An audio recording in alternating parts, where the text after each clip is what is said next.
Yes,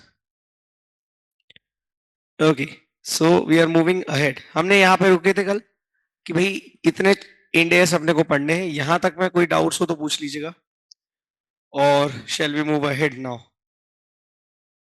okay, so मैंने आपको एक चार्ट बनवाया था इन the starting of the first chapter. We have did the introduction part. We have did the Indian scenario prior to India's limitations of AS, emergence, need and benefits, convergence and adoption. Now we are moving on to the process of development of India's. Process of development of India's. Hello. Yes. Process of development of India's में अब हमें start करना है, और आज की हमारी नई हेडिंग ये हैशटैग नंबर हमारा 6 है इस चैप्टर का। जितने भी की पॉइंट्स हो गए हम उनको हैशटैग के रूप में चलाते चलेंगे। Okay, so hashtag number 6, process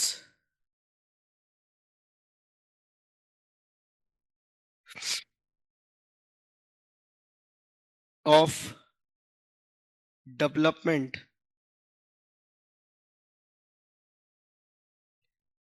and finalisation of end S.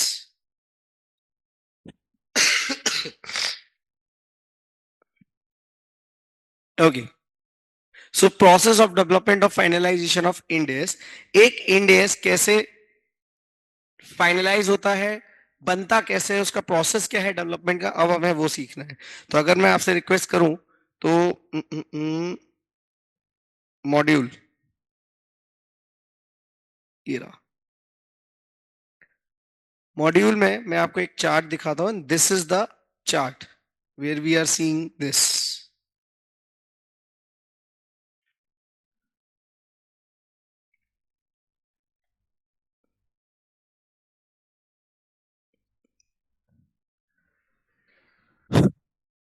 Index कैसे डेवलप हो रहा है उसका सिंपल सा एक तरीका है।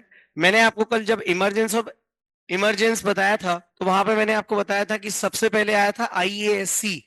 आईएएससी ने क्या इशू करे थे, इंटरनेशनल अकाउंटिंग स्टैंडर्ड्स। और फिर 90s के बाद 2000 के इनिशियल्स में या 2000 के स्टार्टिंग में आईएएसबी बना था, that is international accounting standard board, जिसने आईएफआरएस इशू करना स्टार्ट किए थे।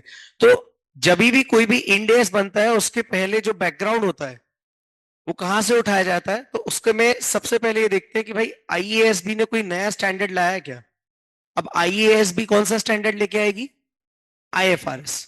आईएफआरएस लेके आई या उसमें कोई अपडेट लेके आई, या तो कोई नया आईएफआरएस लेके आए या फिर अपडेट लेके आए। तो देखो पहला स्टेप क्या है, आईएएसबी इशूज न्यू आईएफआरएस और अपडेट्स द एग्जिस्टिंग वन। जैसे अगर मैं बात करूं लेटेस्ट एग्जांपल, इंड एस 117 अभी नया आ रहा है इंश्योरेंस पे, लेकिन उससे पहले क्या इंश्योरेंस पे कोई इंड एस नहीं था।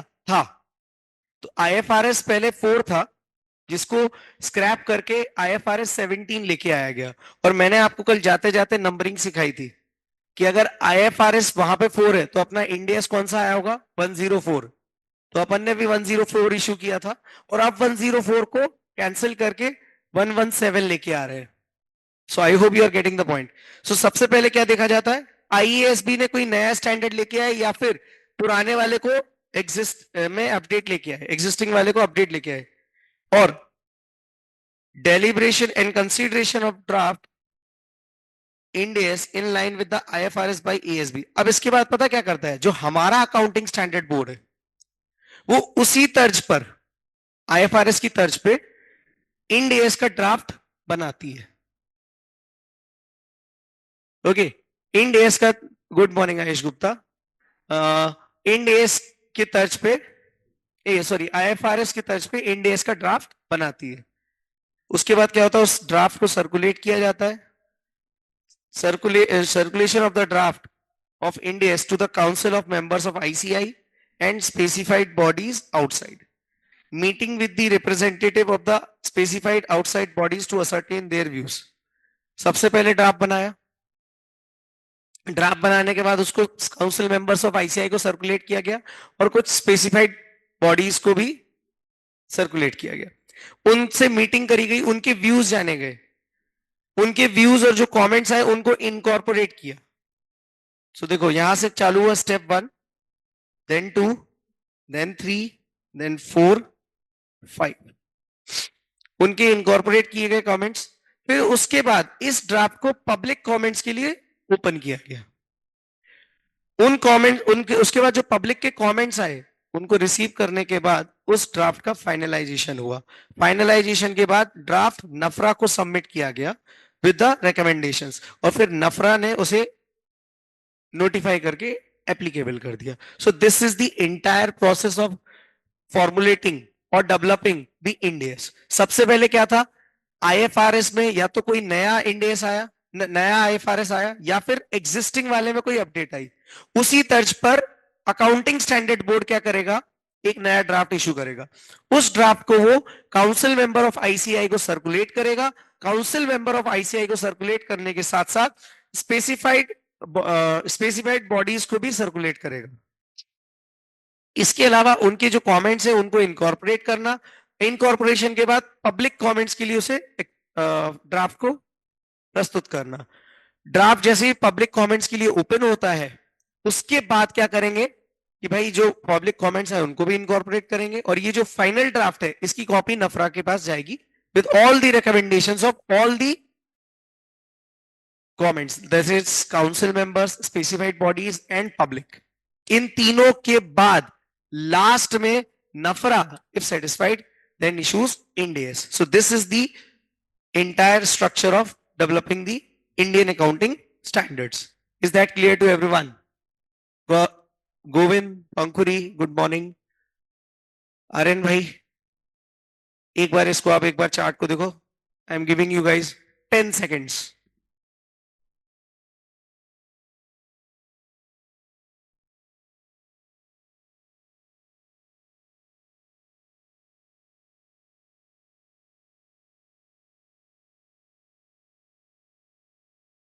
चलो नेक्स्ट, इसी में इसको मैं बोलूंगा पार्ट ए, ठीक है. Now comes the part B. Sir what is the part B? Part B में मैं आपको समझाना चाहता हूं कि स्ट्रक्चर क्या होता है इंडेस का. भाई इंडेस बन तो गया, अब हमें तो पढ़ना है, तो उसका स्ट्रक्चर क्या होगा. तो इंडेस यूजुअली 7 पार्ट्स में बनता है, 7 पार्ट्स होते हैं हर इंडेस में, उसको अपन देखते हैं. So structure of Ind AS. Number 1, number 2,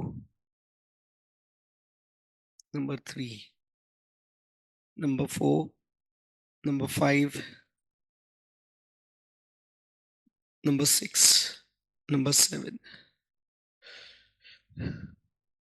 सबसे पहले होता है कोई भी इंड एस आता है या कोई भी अकाउंटिंग स्टैंडर्ड होता है ना, तो there should be some objective. वो लाया क्यों गया है. जैसे अगर मैं आपसे बात करूं इंड एस है कैश फ्लोज पे, इंड एस 7, तो वो लाया क्यों गया. कैश फ्लो स्टेटमेंट की प्रॉपर अकाउंटिंग हो, तो उसका ऑब्जेक्टिव क्या है. उसके बाद उसका scope, that is applicability. Then third part होता है definitions. Fourth part होता है उसका content. Fifth part होता है disclosures. And sixth part होता है transition provisions. भाई पहले कोई AS था क्या जो अब नया आ रहा है, या पहले कोई existing Ind AS था क्या जिसमें नई अपडेट आ रही है. तो ट्रांजिशन करने के लिए ट्रांजिशन प्रोविजन में आपको सबसे अच्छे से बताऊं कि अगर आप ओल्ड सिलेबस के स्टूडेंट होगे और आप न्यू में कन्वर्ट हुए होगे तो एक ट्रांजिशन पीरियड चला, दैट इज 2 अटेम्प्ट अभी ट्रांजिशन प्रोविजन थे आईसीएआई के. नथिंग बट नए को लाने के लिए पुरानों को थोड़ा सा टाइम दिया, that is the transition. Last होता है अपेंडिस. अपेंडिस में मतलब कुछ फॉर्मेट्स वगैरह होते हैं. पहला पार्ट ऑब्जेक्टिव, दूसरा स्कोप. स्कोप में क्या होता है, एप्लीकेबिलिटी वगैरह. तीसरा डेफिनेशंस, चौथा कंटेंट कि क्या है उस इंडेस पे, कैसे करना है अकाउंटिंग. पांचवा डिस्क्लोजर्स, छठवां ट्रांजिशन प्रोविजंस। ट्रांजिशन प्रोविजंस का मतलब होता है कि भाई पुराने से नए तक आने का रास्ता। लास्ट पार्ट इज अपेंडिस, कोई फॉर्मेट वगैरह दिया हुआ है, समझे? सो this was the structure of Ind AS. हमने अभी ये तक क्लास में दो चीजें पढ़ी आज की। पहला, इंडेस कैसे बनता है, उसका प्रोसेस क्या है, and the second one is structure of the Ind AS. हर इंडेस में हम इसी स्ट्रक्चर पे हम ऑलमोस्ट पढ़ाई कर रहे होंगे। नाउ हम अगर अपने चार्ट पर आए वापस, क्योंकि हमने इनिशियली जो चार्ट बनाया उसी को देखते चलेंगे। Transition provisions, what is the transition? अब मैंने आपको ये तो बता दिया। ट्रांजिशन के बारे में अब थोड़ा सा बात कर लेते हैं कि सर, पहले इंडियस के पहले अपन ने कल बात की थी ना कि Indian scenario before Ind AS there was accounting standards. तो मुझे एक बात बताओ, इंडियस आने के पहले तो सब लोग अकाउंटिंग स्टैंडर्ड फॉलो कर रहे थे। अकाउंटिंग स्टैंडर्ड से इंडियस अप्लाई करने तक के लिए कुछ तो ट्रांजिशन प्रोविजन लगे होंगे ना। तो सर उस ट्रांजिशन पीरियड में, उस ट्रांजिशन में कोई क्या करना होता है, मतलब क्या होता है कि एक एंटिटी जिसपे कल तक तो एएस लग रहा था आज इंड एस लगने लगा, तो उसको ट्रांजिशन टाइम कितना मिलेगा, क्या रहेगा, उसके लिए कुछ है क्या? तो मैं आपको बताऊं, हमारा एक चैप्टर है that is end S 101, first time adoption. दिखा आपको 101 दिख रहा है?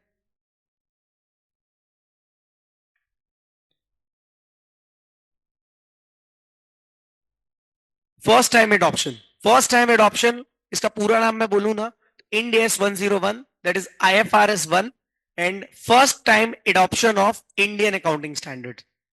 ये सारे ट्रांजिशन प्रोविजन देता है। सारे ट्रांजिशन प्रोविजन मतलब, ये पहले अगर आप पे एएस लग रहा था, अब पहले आप पे एएस लग रहा था, तो आपको मैं एक बात बताऊं, आप सब इंटरमीडिएट पढ़े हो, आपने पढ़ा होगा एक chapter ESOP, employ stock option scheme. Employ stock option scheme, ये आपने सुना होगा कंपनीज एक्ट में, यस और नो? तो एम्प्लॉय स्टॉक ऑप्शन स्कीम में क्या होता था कि वहां पे कोई अकाउंटिंग स्टैंडर्ड नहीं था। वहां पर एक गाइडेंस नोट था 19, जो हमें पढ़ाया जाता था। पर जैसे ही IFRS आए तो IFRS 2 आ गया। IFRS 2 का नाम था शेयर बेस्ड पेमेंट।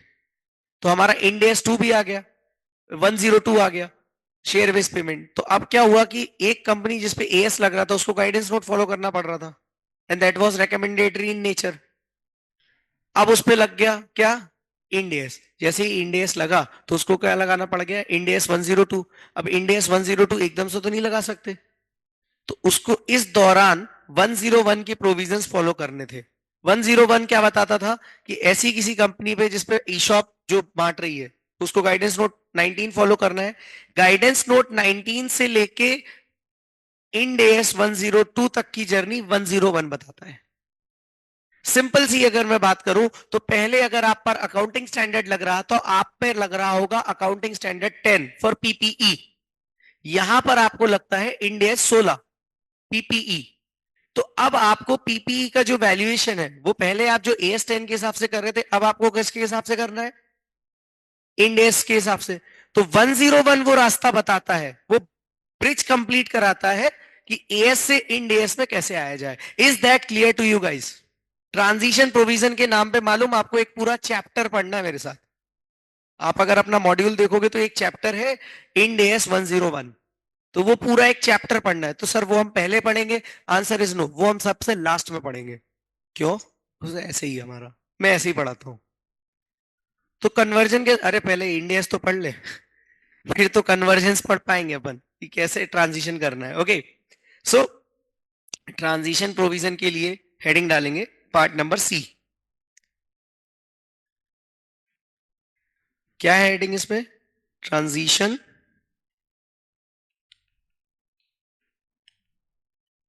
प्रोविजंस। कोई भी डाउट हो गाइस पूछ सकते हो, कोई दिक्कत नहीं है। अपन लाइव बैठे हैं तो लाइव में अपन कर सकते हैं पूरा का पूरा।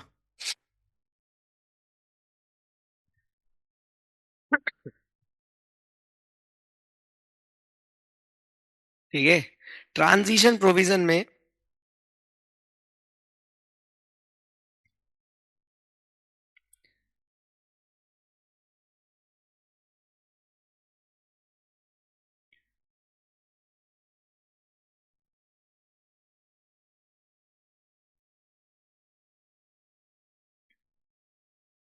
डाल दी heading.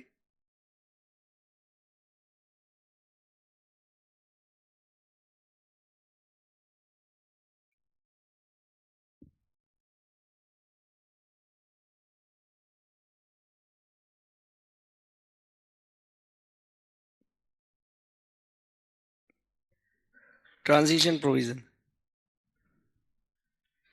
We have Ind AS 101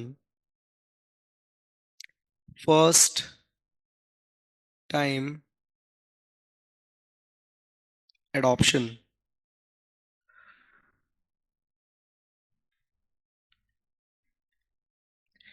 for the transition from accounting standards to Ind AS। और मैं आपको बताऊं ये 101 ना मिक्सचर है। मिक्सचर समझते हो आप? मिक्सचर नमकीन, सारे इंग्रेडिएंट्स मिक्स रहते हैं यहाँ पे, तो वो पूरा ये मिक्स है। यहाँ पे लिखना, we will discuss it in detail in the chapter Ind AS 101। बस बेसिक्स के लिए अपने को इतना ही काफी जानना था कि ट्रांजिशन प्रोविजन के लिए कुछ तो होगा। I hope you guys are clear with this.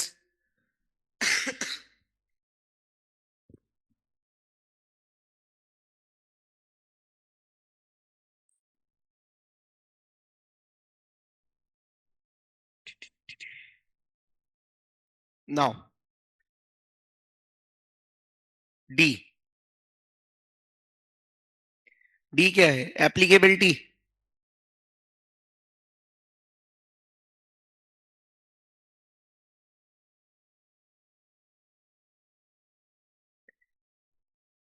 D है एप्लीकेबिलिटी। अब मैं आपको बताऊं एप्लीकेबिलिटी के लिए क्या किया इन्होंने। मैंने आपको नोट्स की पीडीएफ भेजी हुई है, सॉरी।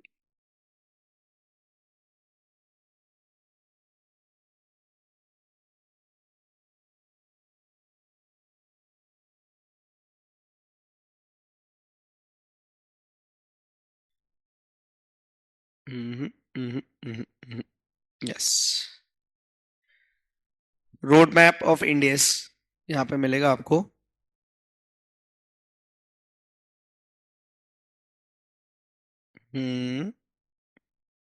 ये रहा। देखो ये नोट्स में, अच्छा मैंने जो आपको लिखवाया है ना, ये सारी चीजें अपनी पीडीएफ टेक्स्ट बुक में कवर है ऑलरेडी, है ना। इसकी मैं अभी इस अटेम्प्ट में तो सॉफ्ट कॉपी ही दे पाऊंगा, क्योंकि अभी इसमें कुछ चैप्टर्स की पीडीएफ पेंडिंग है। It is work in progress. जैसे इस इंडियस 100% एज पर एफ आर है, IFRS, तो no there are no, due to to differences, carve in and carve outs. Now comes the applicability. तो एप्लीकेबिलिटी अपन यहीं से स्टडी करेंगे। इसको देने के पहले मैं आपको बता देता हूं कि हमारे पास क्या था, शेड्यूल 3। शेड्यूल 3 क्या बोलता था? पंकुरी, गोविंद, आप भी आंसर करो। शेड्यूल 3 क्या बोलता था? शेड्यूल 3 देता था फॉर्मेट फॉर पीओरएल और बैलेंस शीट। लेकिन वहां पे ना that was for accounting standards. तो शेड्यूल 3 को रिवाइज किया गया, अपडेट किया गया, और शेड्यूल 3 के अंदर आया, शेड्यूल 3 ने 3 डिविजन्स दी अपने को। कितनी? शेड्यूल 3 के अंदर 3 डिविजन्स है। Division 1, division 2 and division number 3। Sir ये डिवीजन 1 में तो हमने जो भी पढ़ा था इंटरमीडिएट लेवल तक कर लिया। डिवीजन नंबर 1 में इन्होंने बताया था that was for the financial statements on which accounting standards are applicable. Division 2 में उन्होंने बताया financial statements on which Ind AS are applicable. इसका मतलब हमें सीए फाइनल में कौन सा डिवीजन पढ़ना है? Division number 2. डिवीजन 1 हम ऑलरेडी इंटरमीडिएट लेवल पे पढ़ चुके हैं. डिवीजन 3 नहीं, वो हमारे सिलेबस में ही नहीं है. But still financial statements for NBFC. ठीक है. वैसे financial statement for NBFC audit के सिलेबस में है. ऑडिट में एक चैप्टर है ऑडिट ऑफ एनबीएफसी. ठीक है. Not in FR. ठीक है. सो एनबीएफसी के लिए डिवीजन 3, इंड एएस के लिए डिवीजन 2 और डिवीजन 1 अकाउंटिंग स्टैंडर्ड के लिए. तो हमें कौन सा वाला पढ़ना है? ये. इसका मतलब कल मैंने आपको एक कंपनीज एक्ट के कुछ एप्लीकेबल प्रोविजंस भी बताए थे. ये कब आया था? जब कंपनीज अकाउंटिंग स्टैंडर्ड रूल्स 2006. और इसके लिए क्या आया था? Companies Indian accounting standard rules 2015 के हिसाब से division 2. Is that clear? Very good यार. So this was the entire thing. अब इसके बाद आई इसकी एप्लीकेबिलिटी कि भाई किस किस पर एप्लीकेबल होगा. तो अपन आ जाते हैं नोट्स पे फटाफट से.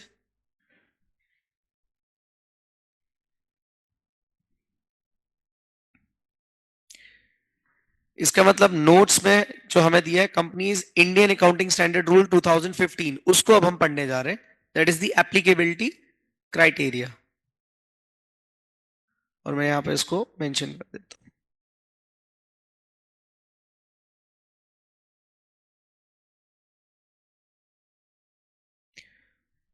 क्या बोलता है वो? Companies Indian accounting standard rules 2015. सबसे पहले उन्होंने बोला इनिशियली जब सबसे पहले लेके आए थे 2015, उन्होंने बोला यार वॉलेंटरीली अप्लाई कर लो. वॉलेंटरीली मतलब स्वेच्छा से, अपनी स्वेच्छा से आप अप्लाई कर सकते हो. किसको? इंडियस को. तो लेकिन एक एक रूल और साथ में दिया. अगर आपने अप्लाई कर लिया तो फिर आप एएस पे नहीं जा सकते. ओ मतलब एक बार आप पे आपने इंडियस एप्लीकेबल करे तो फिर उसके बाद क्या होगा? क्या आपके पास ऑप्शन है वापस जाने का? नो. ठीक है सर. तो वॉलेंटरीली जब लगाने के लिए गवर्नमेंट ने बोला या इंडियन अकाउंटिंग स्टैंडर्ड रूल्स ने बोला, तो फिर मैंने ये समझा उसको, उस प्रोविजन को पढ़ा. जब बेयर एक्ट अगर आप पढ़ोगे कभी या बेयर एक्ट में लॉ से अगर आपको प्यार है तो आप पढ़ोगे ना, तो वहां पर वॉलेंटरीली तो ठीक है क्लॉज दे दिया गया, लेकिन अगर उसकी कमेंट्री वगैरह देखोगे या मतलब उस लॉजिक के पीछे ये था कि भाई एक साथ इतनी सारी कंपनीज नए प्रोविजंस नहीं लगा सकती, नए तरीके से अकाउंटिंग नहीं कर सकती. It takes time. तो उन्होंने दिया 2015 में वॉलेंटरीली. क्या लगता है कितने लोगों ने अप्लाई किया होगा? और ये भारत देश है.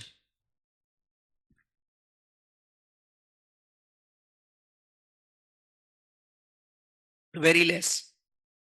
लोगों को प्रॉब्लम्स आने लगी और लोगों का कंप्लायंस रिपोर्ट बढ़ गई. Reason being they were new. Government ने उसमें फेज 1 डाला. फेज 1 बोलता है कि 1 अप्रैल 2016 से जिन कंपनीज की नेटवर्थ मोर देन और इक्वल टू 500 करोड़ है उस पर इंड एएस कंपलसरी लगेगा. पहले साल क्या था? वॉलेंटरीली. पहले साल तो उन्होंने क्या कर दिया? वॉलेंटरीली. और दूसरे साल से क्या बोल दिया? नेटवर्थ जिनकी 500 करोड़ से. ये बात समझ में आती है कि नहीं? बोलो. इसके बाद इसके बाद क्या हुआ? नेक्स्ट ईयर आया फेज 2. और फेज 2 में इन्होंने क्या बोला? जितनी लिस्टेड कंपनीज है ना सब पे इंड एएस लगेगा. प्लस जो अनलिस्टेड कंपनी है उनकी नेटवर्थ मोर देन और इक्वल टू 250 करोड़ है, तो उनपे भी इंड एस एप्लीकेबल हो जाएगा। ओके। इन इस रूल के एक्सेप्शन में क्या है? बैंकिंग कंपनी जिसपे लगने वाला था 1 अप्रैल 2019 से, बट डेफर्ड, लिख लेना डेफर्ड, ये जरूर लिख लो। एक्सेप्शन क्या है इसमें? बैंकिंग कंपनीज पे इंड एस नहीं लगते, लगाना चाह रही थी गवर्नमेंट कब से? 1 अप्रैल 2019 से, but it is deferred. Deferred का मतलब अभी एप्लीकेबिलिटी नहीं आई। इंश्योरेंस कंपनी पर भी 1 अप्रैल 2020 से लगाना चाहते थे, बट डेफर्ड। कोई रीजन बता सकता है क्यों हुआ होगा ये सब? बैंक्स की रिकवरी के कारण यहाँ पे, और ये इंश्योरेंस कंपनी पे तो इसलिए क्योंकि उसी साल कोविड आ गया था। ठीक है। एनबीएफसी, हाँ, एनबीएफसी पे अलग फेज दिया है। एनबीएफसी में फेज 1 है 1 अप्रैल 2018, net worth more than 50 crore, 500 crore. और फेज 2 बोलता है 1 अप्रैल 2019, all listed unlisted with net worth of more than 250 crore. Is that clear? अरे बोलो ना। अभी मुझे इसमें मुझे टाइम लगेगा, क्योंकि अगर चैप्टर 1 से क्वेश्चन आएगा तो यहीं से आएगा। यहां तक मैं क्लियर है जितनी बातें बोली? सर क्या क्या बोला आपने? फटाफट से एक और बार वापस से बोलेंगे, याद करके रहेंगे, और एफआर में एग्जाम्पशन लाना है तो अपने को तो बोलना पड़ेगा। ठीक है। Applicability of India in India, companies Indian accounting standard rule 2015 क्या बोलता है? 2001 1 अप्रैल 2015 से कौन लगा सकता है? वॉलेंटरीली कोई भी कंपनी लगा सकती है, लेकिन एक बार लगा लिया तो वापस नहीं आ सकते। दूसरा, 1 April 2016 phase 1, all companies having net worth of more than और इक्वल टू 500 करोड़। ठीक है सर। लेकिन फेज 2 में वापस से इन्होंने एक नई कंडीशन लेके आए, ऑल लिस्टेड कंपनीज पे तो एप्लीकेबल हो जाएगा। अच्छा, लिस्टेड कंपनीज पे एप्लीकेबल होगा, इसका मतलब क्या उनकी नेटवर्थ देखी जाएगी या नहीं? नहीं देखी जाएगी। And unlisted net worth, unlisted company जिनकी नेटवर्थ 250 करोड़ या उससे ज्यादा है, उस पे लग जाएगा। एक्सेप्शन में कौन कौन है? बैंकिंग कंपनी पे नहीं लगा, इंश्योरेंस पे नहीं लगा, और एनबीएफसी पे नहीं लगा। एनबीएफसी पे इंडेस लगा, लेकिन कब लगा? 1 अप्रैल 2018। जो एनबीएफसी कौन थी? जिनकी नेटवर्थ 500 करोड़ या उससे ज्यादा थी। और फिर उसमें फेज 2 आया तो 1 अप्रैल 2019, all listed NBFC and unlisted with a net worth of more than 250, मतलब सेम लिमिट है। यहां तक कोई दिक्कत नहीं है? ठीक है सर, यहां तक कोई दिक्कत नहीं है। सर एक बार लिस्टेड का मतलब भी समझ ही लेते, जब इतना पढ़ ही लिया है तो चलो अपन लिस्टेड और अनलिस्टेड को भी समझ ही लेते हैं। ये जितना आसान दिख रहा है वो है नहीं, इसमें बहुत बारीक मिस्टेक करते हैं, मतलब आप बिलीव नहीं करोगे, स्टूडेंट्स इसमें भी गलती करके आ जाते हैं। सोच के देखो।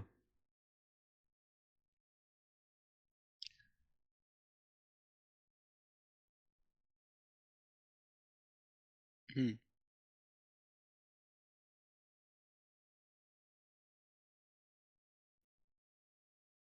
अब अपने को देखना है what is listed entity and what is the net worth of the company. Net worth कहां से मिलेगी? लिस्टेड का मतलब, लिस्टेड और टू बी लिस्टेड, मतलब या तो सारी लिस्टेड कंपनीज या इन द प्रोसेस ऑफ लिस्टिंग है, मतलब उन्होंने अप्लाई तो कर दिया है लेकिन अभी कंफर्मेशन आया नहीं है। सर लिस्टेड कहां होना चाहिए? इन इंडिया और outside India. Listing can be of debt और इक्विटी। अच्छा, एक क्वेश्चन आता है, क्या प्राइवेट कंपनी लिस्टेड कंपनी हो सकती है? Private can never list share, but it may list its debentures in rare cases, hence even a private company becomes a listed company. ये याद रखना, ये इंपॉर्टेंट और कैची पॉइंट है। कौन सा वाला? ठीक है। लिस्टेड और टू बी लिस्टेड, लिस्टेड और टू बी लिस्टेड मतलब all listed companies as well as in the process of listing in India और outside India for the debt और equity. Can a private company be listed company? Yes, it can list its debt securities. Yes or no? So it can be also concluded as listed company. फिर हम companies act के section 2 clause 57 में अगर हम जाएं तो हमें net worth की डेफिनेशन मिलेगी. नेटवर्थ का मतलब होता है paid up share capital plus reserves made up, मतलब free reserves plus security premium plus P&L less accumulated losses. अच्छा, पेड अप शेयर कैपिटल में क्या क्या आ जाएगा? Equity share capital, preference share capital, ESOP reserve और कैपिटल ग्रांट्स. लेकिन कौन कौन से रिजर्व्स यहां पे नहीं आएंगे? Revaluation reserve, amalgamation capital reserve. ये आते हैं अमालगमेशन कैपिटल रिजर्व, आपने AS14 में पढ़ा होगा. अकाउंटिंग फॉर अमालगमेशन कभी बचपन में पढ़ा होगा. पंखुरी, गोविंद, आर्यन. अच्छा, एडवांस आपका एग्जाम हो गया था तो याद नहीं है. रात गई बात गई. बहुत बेहतरीन, बहुत बेहतरीन. हाँ, ये भी मैं, मतलब ये माई काइंड ऑफ पीपल. रात गई बात गई. That's great. चलिए, ठीक है. अच्छा, ये तो मुझे, अब आपको मुझे बताओ, नेटवर्थ समझ में आ गई, लिस्टेड कंपनी समझ में आ गई, एप्लीकेबिलिटी क्राइटेरिया डेट समझ में आ गई. लेकिन नेटवर्थ कब की चेक करनी है ना? तो नेटवर्थ चेक करने के लिए अब हमें थोड़ा सा अंदर जानना पड़ेगा. Net worth to be checked on the last day of preceding financial year of comparative financial statements. मुझे एक बात बताओ, नेटवर्थ अगर कोई कंपनी है उस पर इंडेक्स, नॉर्मल कंपनी की बात कर रहे हैं पवन, इंपॉर्टेंट पॉइंट्स. पहले अभी लिखना मत जब तक मैं ना बोलूं इंपॉर्टेंट पॉइंट्स. ठीक है, जब तक मैं ना बोलूं लिखना मत. एक कंपनी है HD लिमिटेड, बहुत बड़ी कंपनी है, मुकेश भैया से बड़ी कंपनी है अपनी है. ठीक है, मुकेश भैया है ना, जानते नहीं मुकेश भैया को? मुकेश भैया अपने बैचमेट रह चुके हैं. हाँ, मुकेश भैया और गौतम भैया से भी बड़ी कंपनी. अब ये कंपनी की, हाँ, नेटवर्थ है 2014 में, 31 मार्च 2014 में 15 करोड़. बस इतनी सी. क्या है ये? कोई बात नहीं. ये सब हमारे जो मित्रगण थे, मुकेश भैया और गौतम भैया, मजाक उड़ा रहे थे हमारा. हमसे सहन नहीं हुआ, हमने व्यापार बढ़ाया. 31 मार्च 2015 तक हमारी नेटवर्थ हो गई 57 करोड़. ओ माय गॉड, अगेन डिस्गस्टिंग. फिर हमने और भयंकर मेहनत करी. हमारी मेहनत मेहनत रंग लाई. मेहनत इतनी रंग लाई कि हमारी नेटवर्थ हो गई 555 करोड़. कितनी हो गई? सर ऐसा क्या किया? कुछ भी किया हो, मोदी जी हमारे बैचमेट रह चुके हैं. ये सब बातें काल्पनिक है, सच्चाई से इनका कुछ भी वास्ता नहीं है ना? ठीक है, अभी ध्यान से समझना, यहां पे कितनी थी और यहां 57 करोड़, 555 करोड़. इंडियस कब लगा होगा? इंडियस की डेट बताओ मुझे, कब लगी होगी? हाँ, जल्दी बताओ, कौन से ईयर से लगेगा इंडियस मेरे पे?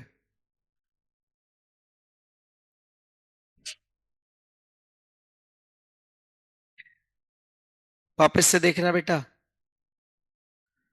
1 अप्रैल 2016 को अगर नेटवर्थ, एक नेटवर्थ कितनी, मोर देन और इक्वल टू 500 करोड़ है. और मुझे एक बात बताओ, net worth to be checked on the last day of the preceding financial year of the comparative financial statements. 31 March 2016 को पता चला कि हमारी नेटवर्थ है 555 करोड़. तो इसका मतलब 1 अप्रैल से मुझ पे इंडियस लग जाएंगे कि नहीं लग जाएंगे? यस और नो? लेकिन 1 अप्रैल कौन सा, 2016 या 2017? ऑब्वियसली 2016. तो मेरे पे इंडेक्स कब से लागू हो जाएगा? 1 अप्रैल 2016. और इस डेट पे कट ऑफ, मतलब नेटवर्थ की लिमिट क्या थी? 500 करोड़ और मोर। ठीक है सर। Example number 2।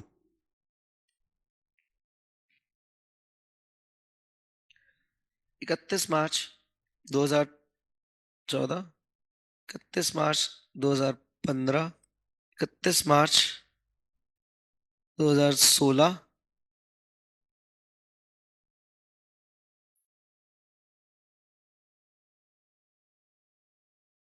और 31 मार्च 2017।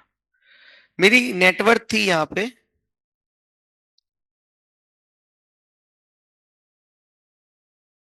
450, सॉरी 560 करोड़। हेलो, 560 करोड़। ठीक है, यहां पे मेरी नेटवर्थ थी 555 करोड़। ठीक है, और यहां मुझे लॉसेस बहुत हुए। मुझे बताओ इंडेक्स लगेगा कि नहीं? तो मेरी नेटवर्थ पता नेगेटिव हो गई। अब मुझे बताओ इंडेक्स लगेगा कि नहीं लगेगा? वापस से इस चार्ट को देखना। नेटवर्थ कब चेक करेंगे?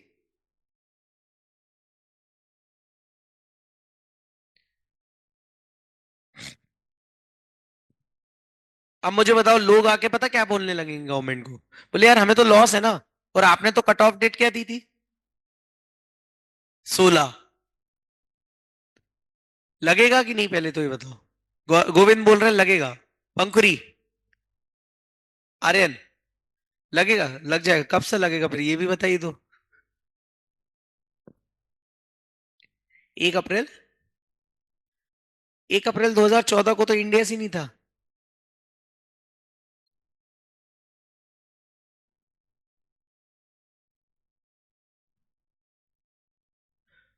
वॉलेंटरीली तो 1 अप्रैल 2015 से लगेगा, अगर वॉलेंटरीली खुद से लगाना चाहे। सर लग जाएगा 1 अप्रैल 2016 से। क्यों? अरे लास्ट ईयर था ना यार। बट सर आपने तो बोला था, आपने तो बोला था कि इन्होंने ऐसा बोला है क्या? 1 अप्रैल 2016 को नेटवर्क इतनी होनी चाहिए? नहीं, ये तो लिमिट है। और ये लिमिट चेक कब करनी है? Network is to be checked on the last day of the preceding financial year of comparative financial statement. What is comparative financial statement? मतलब आपकी बैलेंस शीट में जो पिछले 3 कंपैरेटिव दिख रहे हैं। ओके, तो what are the cut off dates? Cut off date आपकी होगी, इस डेट को आपको चेक करना है, इस डेट को भी आपको चेक करना है, और इस डेट को भी आपको चेक करना है। मतलब आपको देखो, मैंने यहां पे लिखा भी है, ध्यान से देखोगे। स्टार्टिंग फ्रॉम 31/3/2014, ये आपकी कट ऑफ डेट है।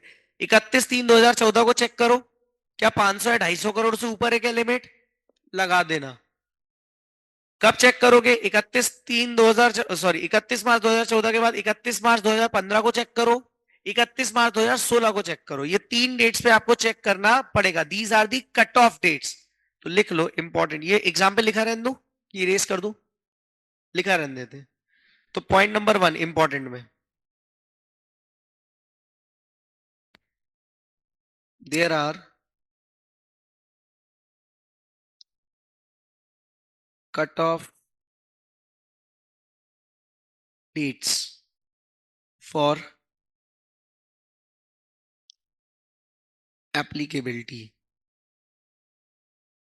to be to check, sorry, net worth of companies।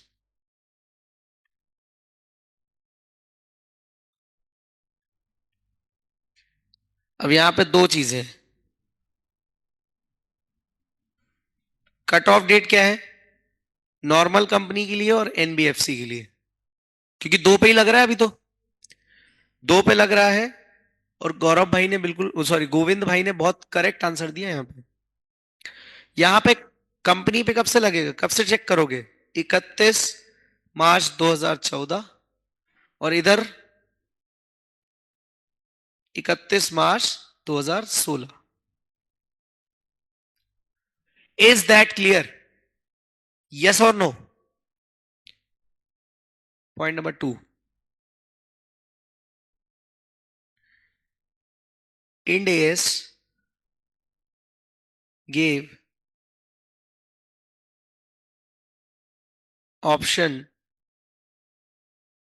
to opt voluntarily from 1st April 2015 to companies. Point number 3,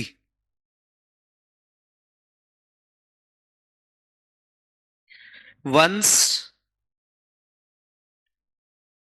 Ind AS becomes applicable, then it will be applicable forever, हमेशा हमेशा के लिए. Done with these points? Yes or no?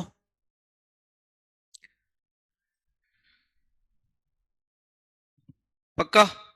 एक बार लग गया तो फिर लग जाएगा.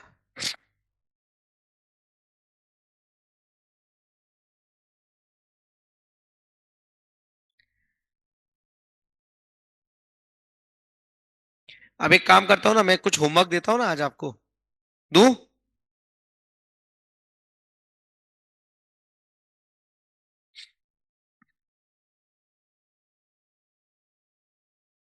इलस्ट्रेशन 5, ये पीडीएफ में आज शेयर कर दूंगा आप लोगों को, ये वाली. कौन सी? जिसमें मैं लिख रहा हूं. ये आपको होमवर्क है आज का. ठीक है? ये एक बार, यस पंकुरी बोलिए. आपने हैंड रेस किया है.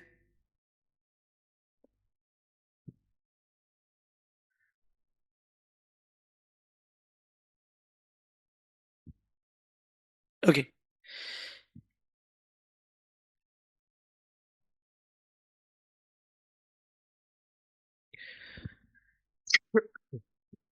नोट्स मैंने ऑलरेडी मेरे टेलीग्राम चैनल पे डाल दिए हैं, और मेरे व्हाट्सएप ग्रुप पे भी मैंने डाल दिए थे.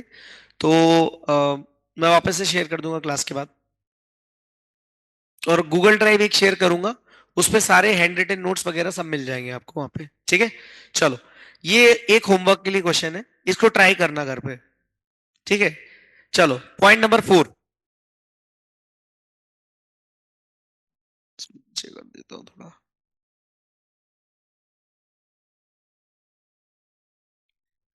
अब एक बात मुझे बताओ, एक बार इंडिया से एप्लीकेबल हो गया तो ये हमेशा के लिए एप्लीकेबल हो जाएगा? यस और नो? यस और नो? अगला, entity covered under India as per the above, मतलब एप्लीकेबिलिटी क्राइटेरिया. तो फिर वहां पे कंपनीज एक्ट बोलता है कि भैया उसकी holding, subsidiary, joint venture, association also covered under Indians. This also applies to the entity voluntarily follows the Indias. However, in no case banking, insurance, NBFC will covered under this Indias prior to the date when Indias have been mandated for them. कुछ भी हो जाए, आपकी आपकी मतलब ये जो point number 1 है ना, इंपॉर्टेंट पॉइंट्स में, अब इसको अपन अपनी नोट्स में 4th पॉइंट लिख रहे हैं. क्या बोल रहा है? बहुत सिंपली बोल रहा है, holding, subsidiary, joint venture, associates to also follow Ind AS.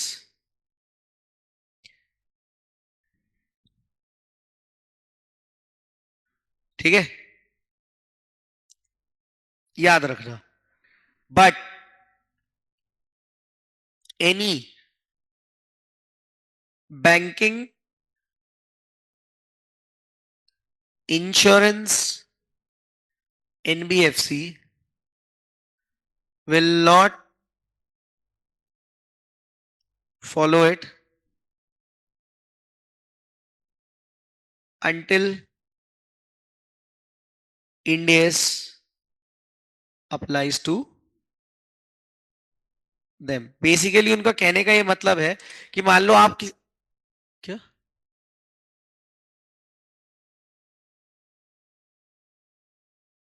Will not है ना, ठीक है।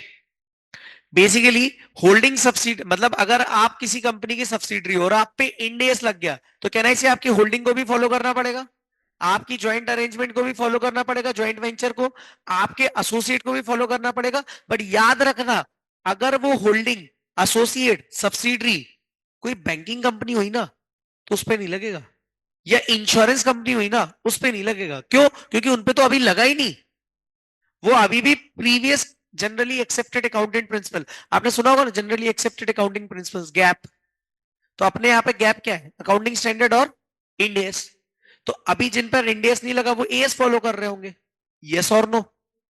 तो वैसा पॉइंट नंबर वन बहुत क्लियरली बात करता है यहाँ पे। जैसे अगर मैं बात करूं एग्जाम्पल, एग्जाम्पल के लिए अगर मैं बोलूं कि मान लीजिए कोई ओवरसीज सब्सिडरी है, ओवरसीज मतलब foreign subsidiary of Indian parent, Indian parent मतलब इंडियन होल्डिंग कंपनी है। तो यहां पे होल्डिंग कंपनी कौन है? इंडियन है।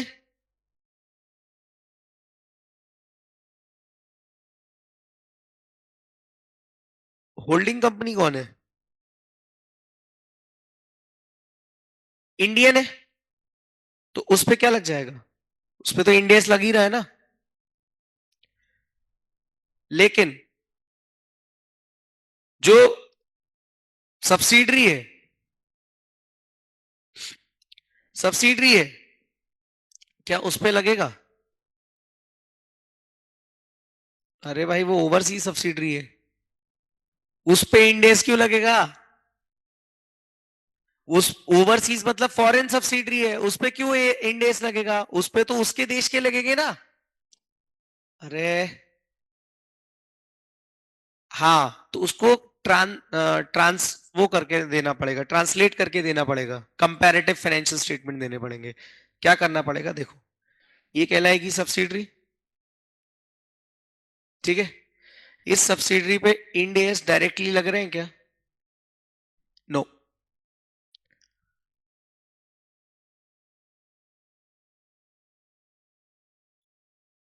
But it will provide data for consolidated financial statement as per Ind S.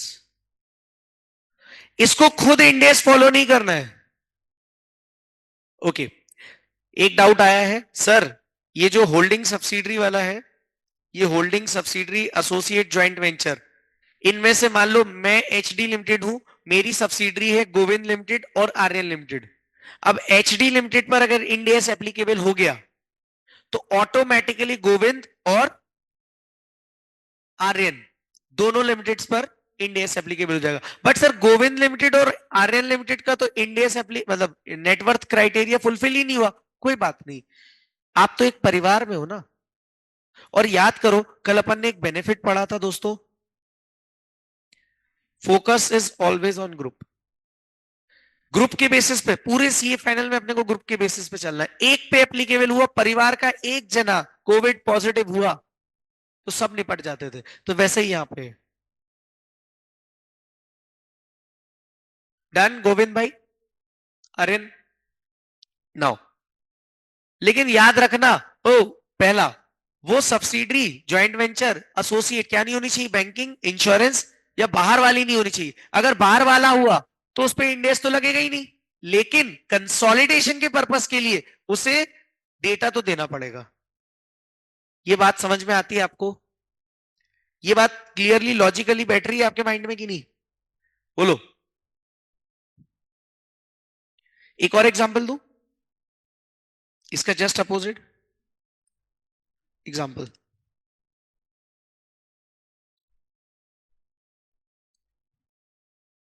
Overseas parent मतलब होल्डिंग कंपनी कौन है? Overseas, and it has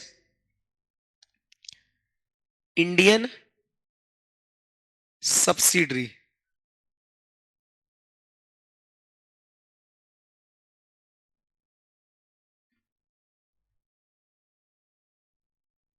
now Indian subsidiary है, तो मुझे एक बात बताओ, जो होल्डिंग कंपनी है उस पर इंडेस लगेगा क्या?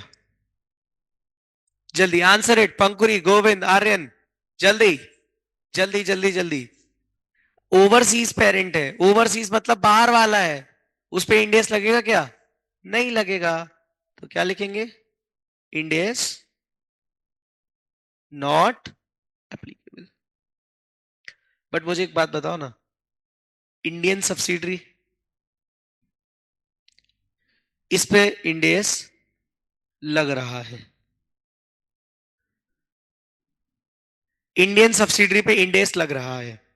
अब क्या हो रहा है, ये जो इंडियन सब्सिडरी है इसको अपने स्टैंड अलोन फाइनेंशियल स्टेटमेंट में तो किसके हिसाब से बनाना पड़ेगा?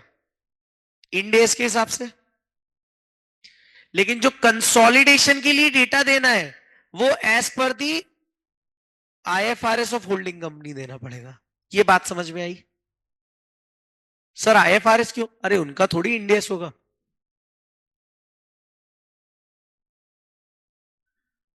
इंडेस कॉन्सो आईएफआरएस, इस पे इंडेस तो लगेगा ही नहीं ना बेटा।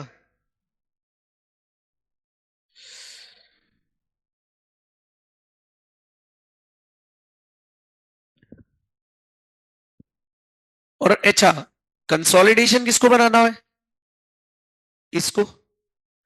तो इसका इसको इसको क्या चाहिए रहेगा? डेटा। यहां पे लिख लेना, but it will provide data for consolidation purpose to holding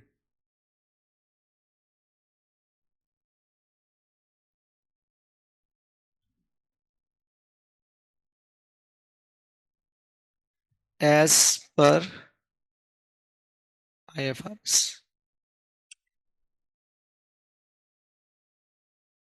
done. दिमाग की खिड़कियां खुली, कुर्सी की पेटी बंदी, सूझ पड़ी कि नहीं?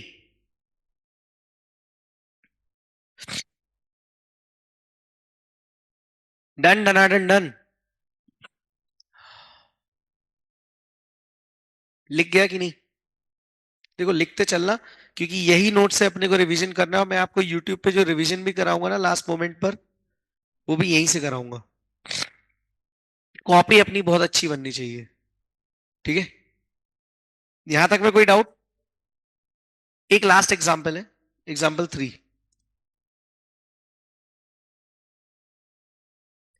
एनी कंपनी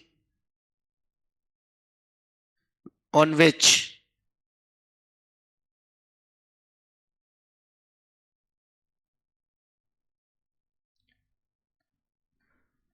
Ind AS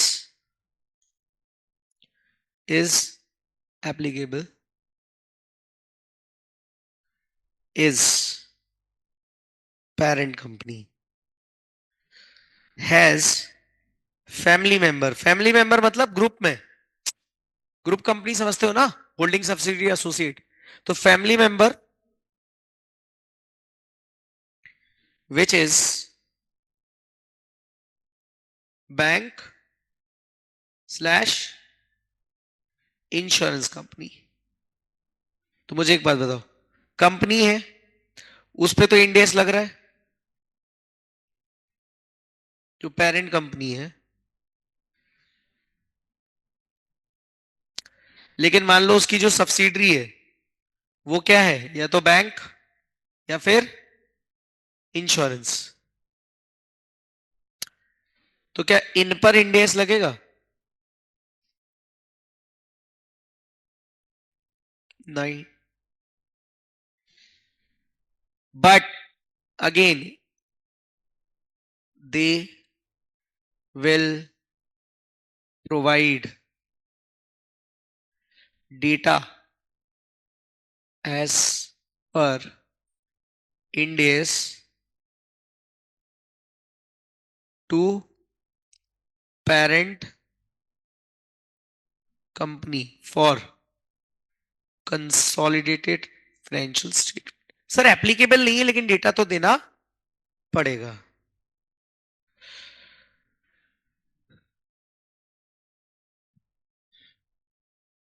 ये बात समझ में आती कि नहीं सभी को?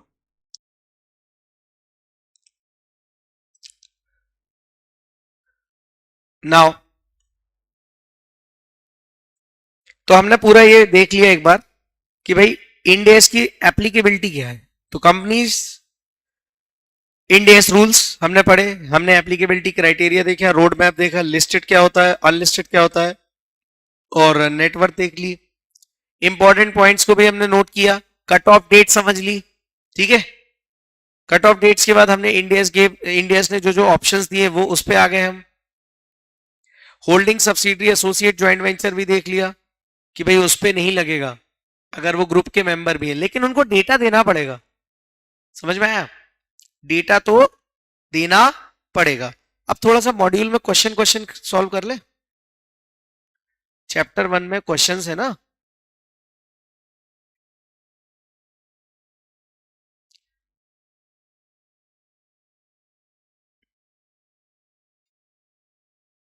चलो, इलस्ट्रेशन नंबर 1.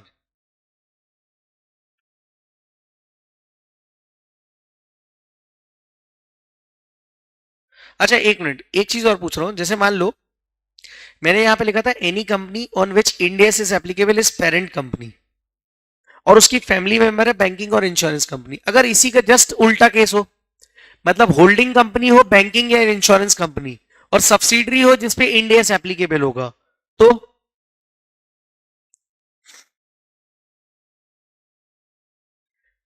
तो क्या करना पड़ेगा? सब्सिडरी पे तो इंडियस लग रहा होगा. मैंने ये पूछा आपसे, and vice versa banking slash insurance company is holding company and subsidiary on which Ind AS is applicable. तो क्या होगा जरा मुझे इस बार आप लोग बताओगे क्या होना चाहिए? देखो ज्यादा से ज्यादा गलत होगा लेकिन हम सीखने के लिए यहां बैठे हैं तो गलती चलेगी.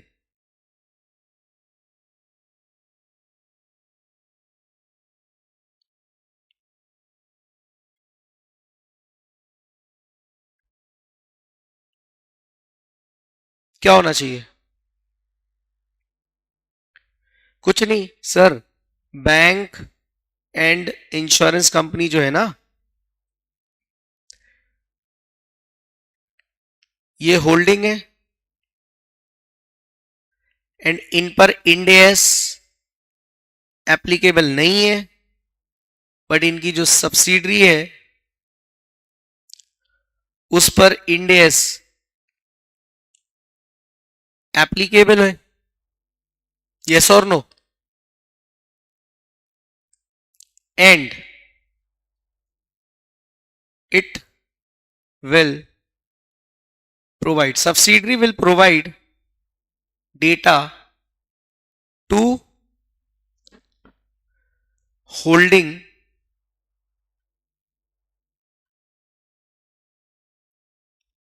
company for consolidated financial statement as per accounting standards. yes or no? क्योंकि बैंकिंग कंपनीज पे और इंश्योरेंस कंपनी पे तो क्या लग रहा है? Accounting standard. तो भैया ये जो सब्सिडरी है इसको अपना डेटा अकाउंटिंग स्टैंडर्ड के हिसाब से किसको देना पड़ेगा? बैंकिंग को देना पड़ेगा. ये केस समझ में आ गया सभी को?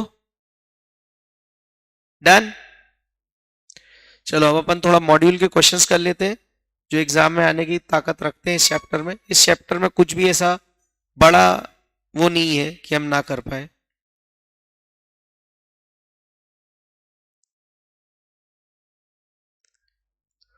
चलो illustration number 1, following is the snapshot of audited financial audited balance sheet of company A. यहां तक में कोई दिक्कत तो नहीं है, पहले मुझे बता दो।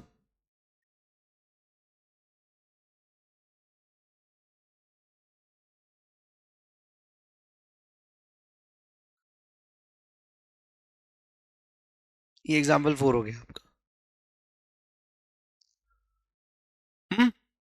पक्का ना। चलो पहला क्वेश्चन है आपके सामने सीए फाइनल एफआर का।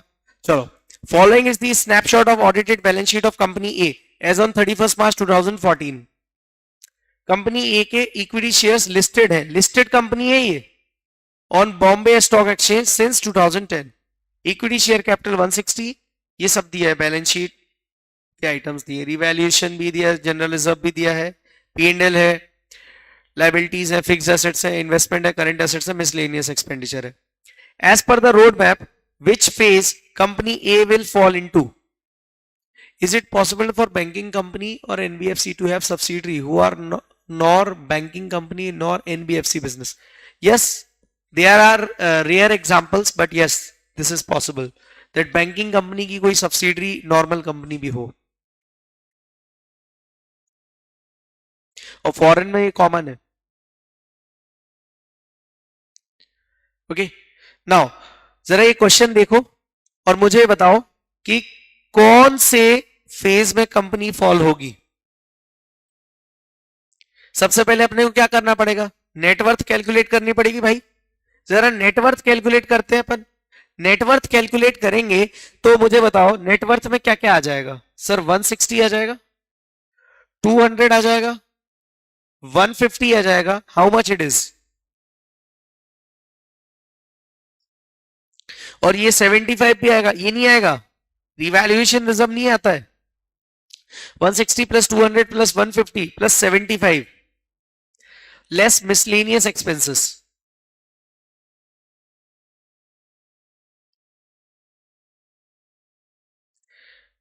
कितना बच रहा है? I am asking from you guys, I don't even have calculator. 505 आ रही है आपकी नेटवर्थ। ओके, नेटवर्थ अगर 505 आ गई, ये आपने निकाली, तो मुझे एक बात बताओ कौन सी डेट से इस पे इंडेस एप्लीकेबल होगा?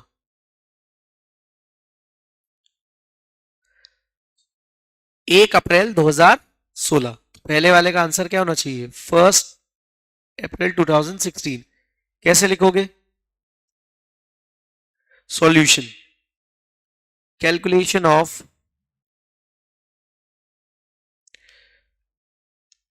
net worth defined under section 2 clause 57 of Companies Act. ये पूरा लिखना कंपनीज एक्ट है ना। And then what you will be doing is equity share capital rupees in crore,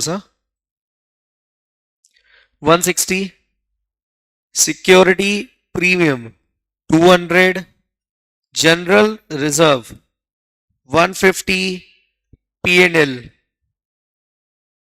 75 less miscellaneous expenses. मैंने आपको लिखाया था अकुमुलेटेड लॉसेस।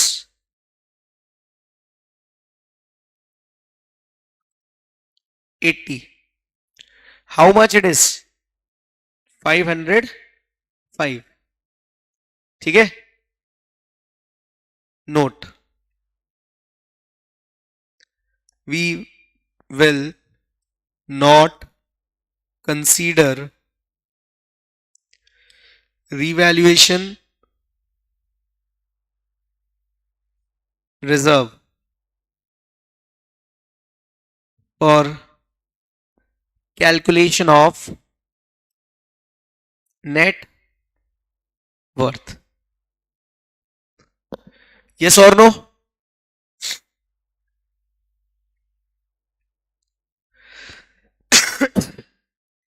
सिंस कौन सी कंपनी है? Balance sheet of company A. Company A is a listed company and has a net worth of more than 500 crores. It will be covered under phase 1, which means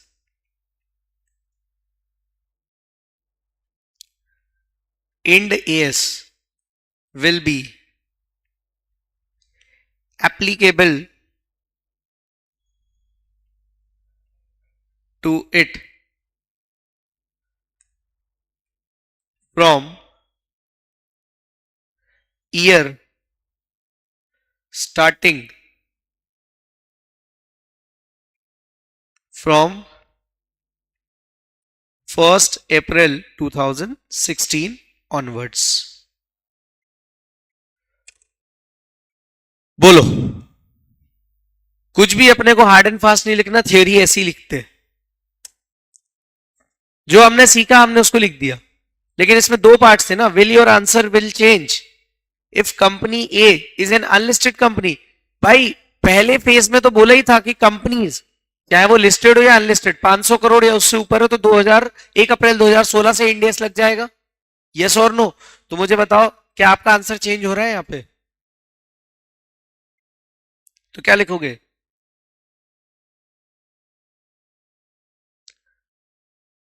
if company A is unlisted company, still Ind AS will be applicable from 1st April 2016 onwards, as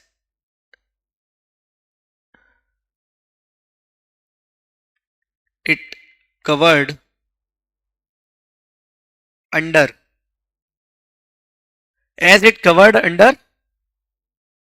phase 1 of the phase 1 अकेला ही लिखना है ना. phase 1 done.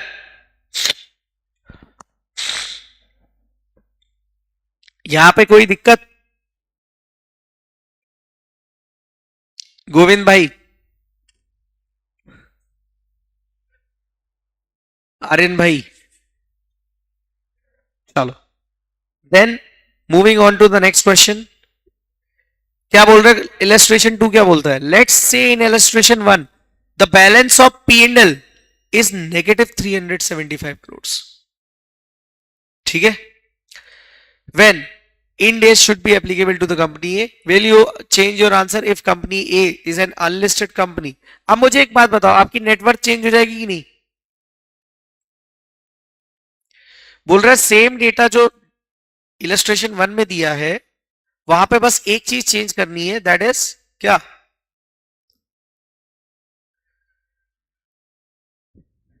P and L कितना दिया था अपने को? 75.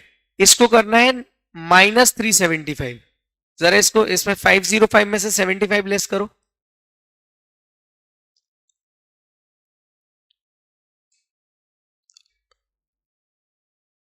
मैं बोल रहा हूं माइनस करना है, ऐड नहीं करना है. और -375 करो फिर.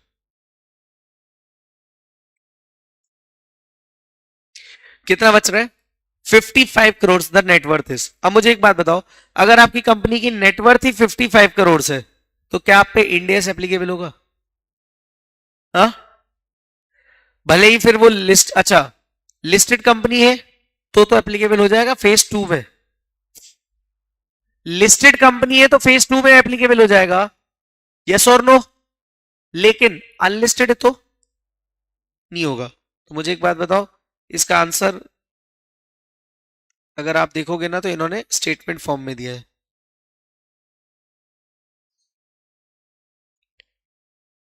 क्या दिया है?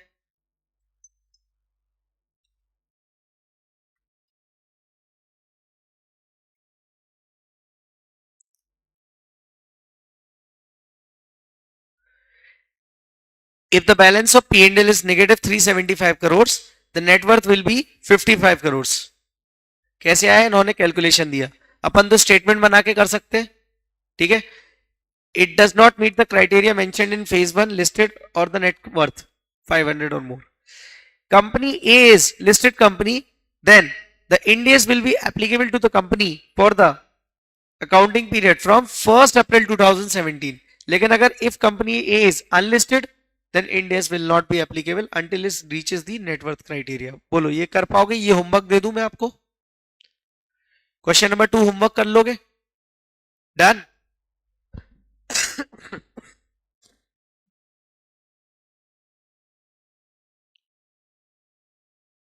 चलो इलस्ट्रेशन नंबर 3 पे आते हैं।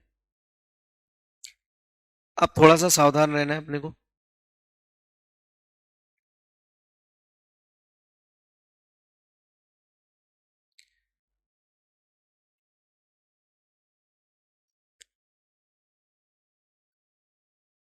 The net worth of the company in unlisted company B, an unlisted company, कितना है? 600 crore on 31st March 2014.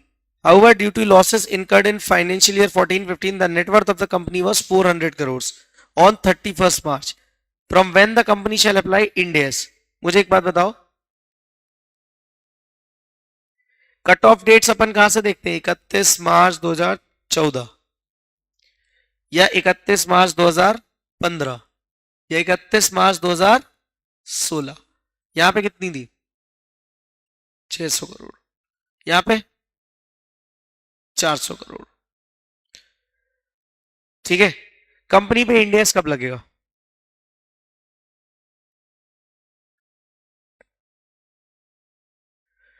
Company पर इंड एस कब से लग जाएगा?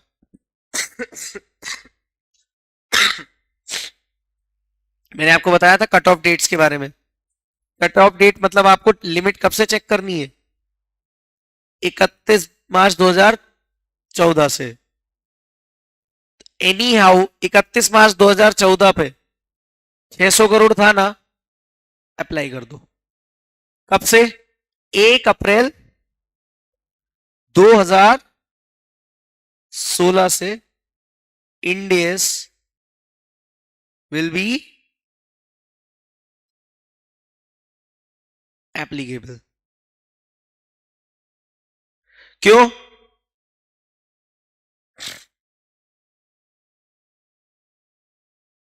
क्यों? As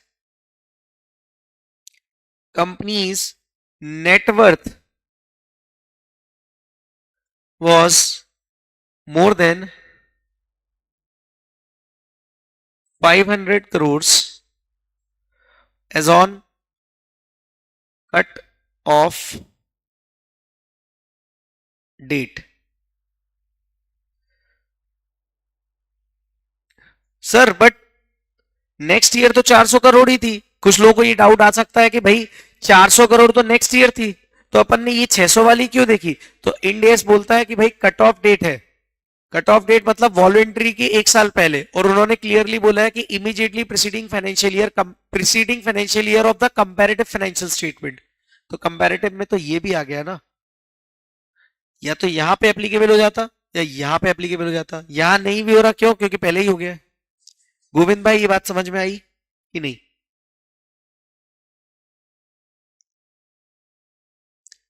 done. तो अपन क्या लिख देंगे? ये रीजन। और from when the company shall apply, हाँ बस इतना ही लिखना है, more than cut off date, so Ind AS will be applicable from phase one, phase one ही है ना। नेक्स्ट क्वेश्चन,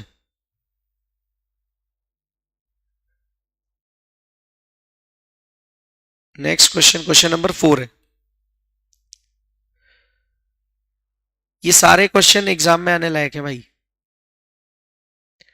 और ये चैप्टर के अंत की तरफ अपन बढ़ रहे हैं, पहला चैप्टर अंत हो जाएगा, कल हो सकता है मिड ईयर, मतलब कल बीच में ही अपने को नया चैप्टर चालू करना पड़े, ठीक है। इलस्ट्रेशन नंबर 4 बताओ, net worth of the company C, unlisted company जिसकी नेटवर्थ 31 मार्च 2014 को क्या है, however the net worth of the company was 600 crore on from when company, अच्छा मतलब ये देखो उल्टा ही पूछ लिया है ना, ये ना अपने को बेवकूफ बना रहे हैं। बताओ यहाँ पे डेट क्या है, 31 मार्च 2014 को कितनी करोड़ की है, 400 करोड़। सर जेब में 1 रुपए नहीं है सुबह से, और 400 500 करोड़ की, तो मैं तो क्या बोलता हूँ, देखो फाइनल की एफआर में ना जेब में 1000 1500 करोड़ लेके आने का, और जैसी क्लास खत्म हो तो बाहर निकाल देने का जेब से, है ना। Now, tell me when the Ind AS will be applicable.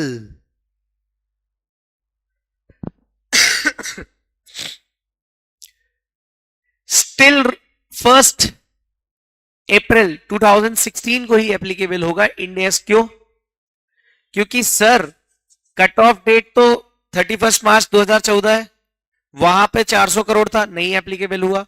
31 मार्च 2015, ये तो इमीडिएटली प्रीसीडिंग 1 ईयर है, तो ये तो अगेन 1 मार्च से फेज वन पे एप्लीकेबल हो जाएगा, क्योंकि फेज वन क्या बोलता है, फेज वन तो लिस्टेड भी नहीं बोलता, फेज वन बोलता है कंपनीज जिनकी नेटवर्थ कितनी हो 500 या उससे ज्यादा।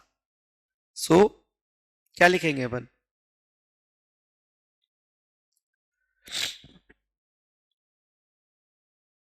Company C being unlisted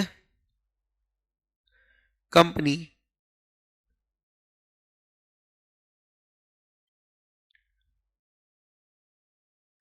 company C being unlisted company will have to apply Ind AS from phase 1, that is from 1st April 2016 onwards। लिखना है as it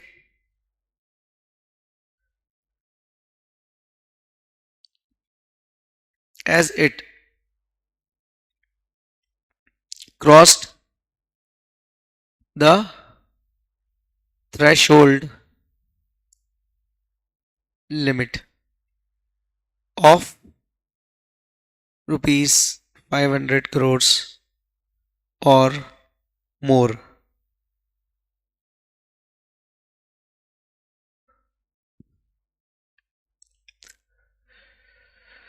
in क्या लिखा था अपन ने चार्ट में, last day of the preceding financial year,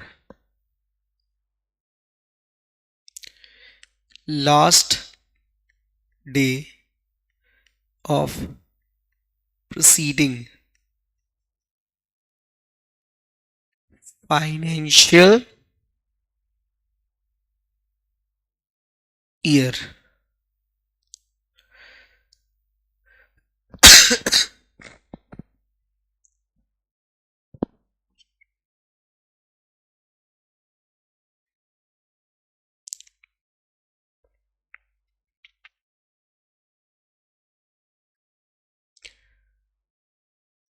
of comparative financial statement. Now comes question. ये question समझ में आ गया? कर पाओगे एग्जाम में आएगा तो. अब आता है illustration number 5. Oh my God.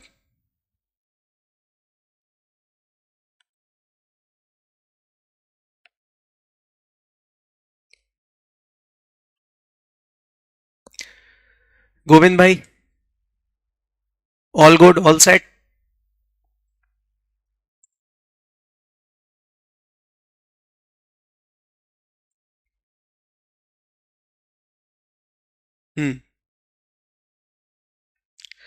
Company A is the parent company of the group. Company A is unlisted company having net worth of 60 crore. छी छी छी. As on 31 March 2014, following are the other companies of the group. Company B क्या है? Unlisted है, लेकिन किसकी है? जिसपे नेटवर्थ क्या है? 500. कंपनी C अनलिस्टेड है, सब्सिडरी किसकी है? बी की, जिसकी नेटवर्थ क्या है? मतलब बी पे तो इंडेस लग जाएगा यार. कंपनी बी पे तो इंडेस लग जाएगा और ग्रुप की किसी एक पे लगा तो किस किस पे लग जाएगा? तीनों पे लग जाएगा. भाई इस क्वेश्चन में हो क्या रहा है? सॉल्यूशन.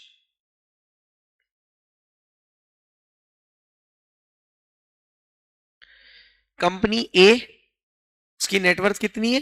60 करोड़. 31 मार्च 2014. बी कौन है? सब्सिडरी है. कितना है? 600 करोड़. और भैया बी की भी एक सब्सिडरी है. कौन? सी. उसकी कितनी है? 150 करोड़.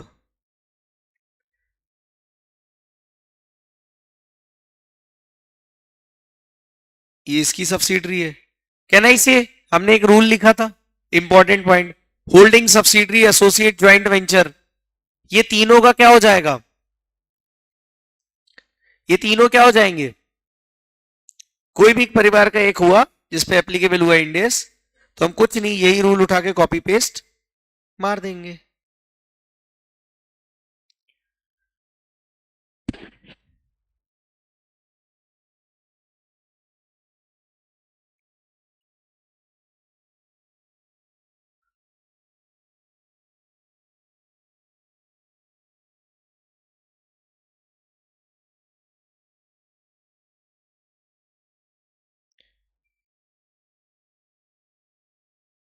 होल्डिंग, ये पूरा लिखना. Holding subsidiary joint venture associate also to follow Ind AS, but if any banking, insurance, NBFC will not follow it until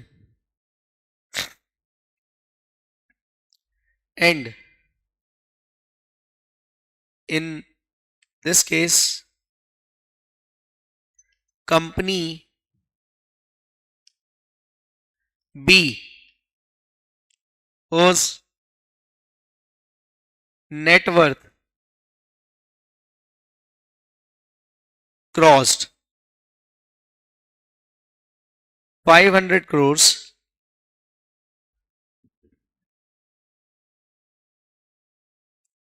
hence it will be covered under phase 1. और ये phase 1 के अंदर कवर हो जाएगी.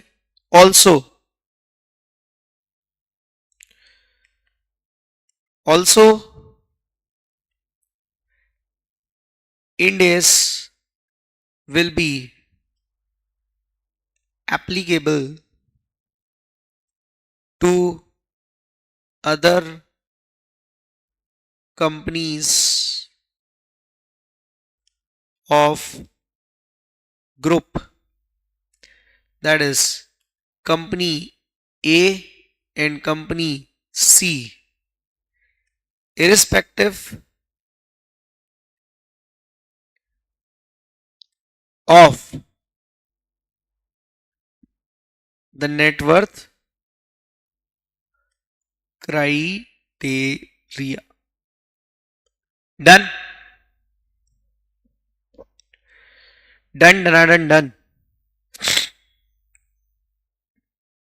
हो गया।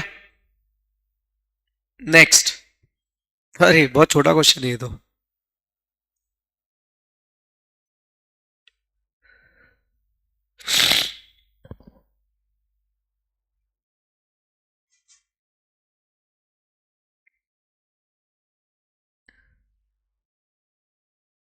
लो,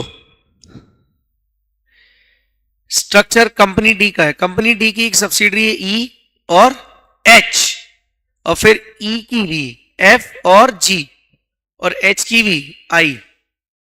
ठीक है, बोलना क्या चाहते हैं ये? All the companies in the web structure are unlisted companies. Net worth of the company E, E मतलब ये वाली, is 300 and the net worth of all other company is below 250.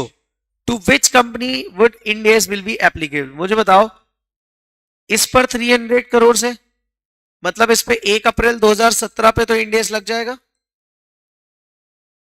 Yes और नो? इसकी होल्डिंग पे भी लगेगा, इसकी सब्सिडरी पे भी लगेगा, इसकी एसोसिएट पे भी लगेगा। यस और नो? लेकिन मुझे बताओ, क्या इसकी फेलो सब्सिडरी पे लगेगा? और ना इसकी फेलो सब्सिडरी पे लगा तो ना इसकी सब्सिडरी पे लगेगा। यस और नो?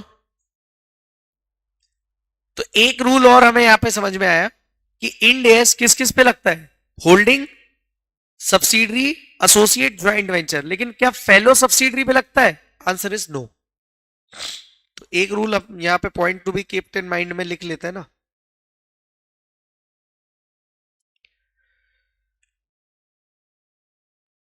इसको कर देते हैं अपन फिफ्थ, और इसको कर देते हैं fourth. End S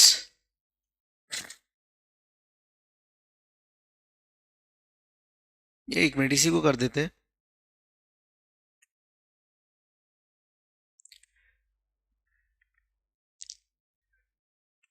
also. End S not applicable to fellow subsidiary।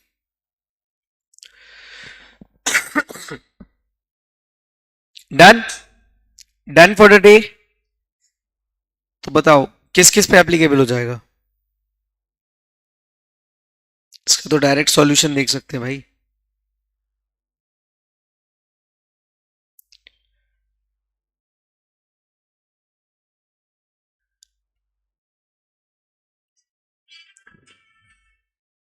अपने को यहां पे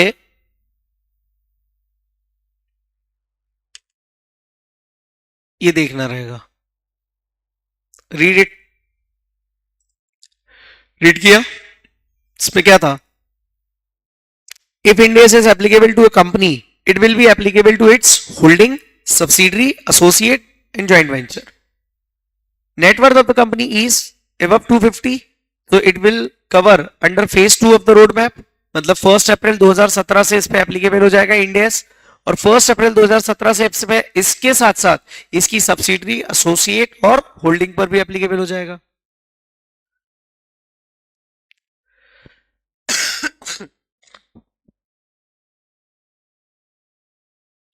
However, Ind AS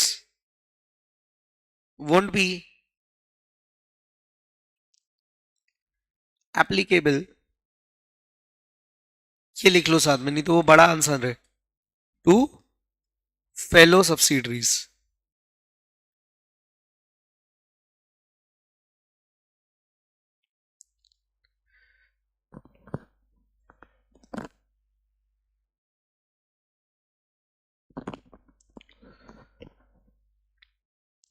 fellow subsidiaries. So it will not be applicable to company H and company I. Is that clear? Hello, done.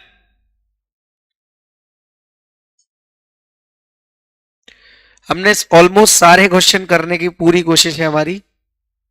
फिर आते हैं हम अपने illustration number 7 पर। किस पे? 7। ABC incorporation incorporated in a foreign country, net worth कितनी है? 700 crore. It has two subsidiaries, company X and company जिसकी 31 मार्च को 600 करोड़ है, और कंपनी वाई जिसकी नेटवर्थ है 150 crore. Where company X and Y will be required to follow Ind AS from the accounting period. अब ABC पे तो Ind AS लगेगा नहीं,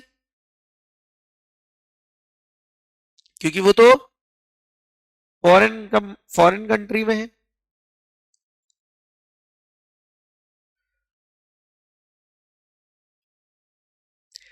ABC पर तो Ind AS नहीं लगेगा। ABC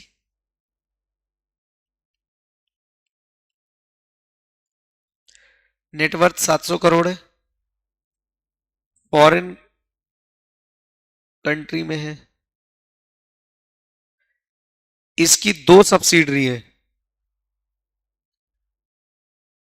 क्या है? सब्सिडरी। एक है एक्स और दूसरी वाई। एक्स की नेटवर्थ कितनी है? 600 करोड़।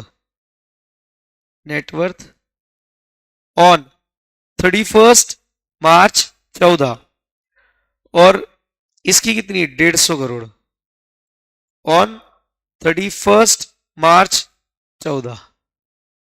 अब मुझे एक बात बताओ, किस पे इंड एस एप्लीकेबल होगा? देखो, एक तो इस पे हो ही जाएगा,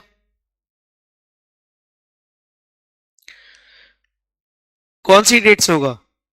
1 अप्रैल 2016 से Ind AS will be applicable. Yes or no? So yes, people. Okay. Ind AS 1 April 2016 से एप्लीकेबल हो जाएगा। क्या अपनी इसकी फेलो सब्सिडरी पर एप्लीकेबल होगा? हाँ? नो। तो यहां पे लिखेंगे Ind AS not applicable as Y Limited is fellow subsidiary. आसान है, ये चैप्टर आसान है। देखो, सीए आसान है कि नहीं वो अलग बात है, लेकिन ये चैप्टर आसान है। एफआर तो आपको आसान लगेगा। Done. Moving on, illustration number कितनी इलस्ट्रेशन है सर? वो मैं भी वही ढूंढ रहा हूं। लास्ट 8th, ये एनबीएफसी पर।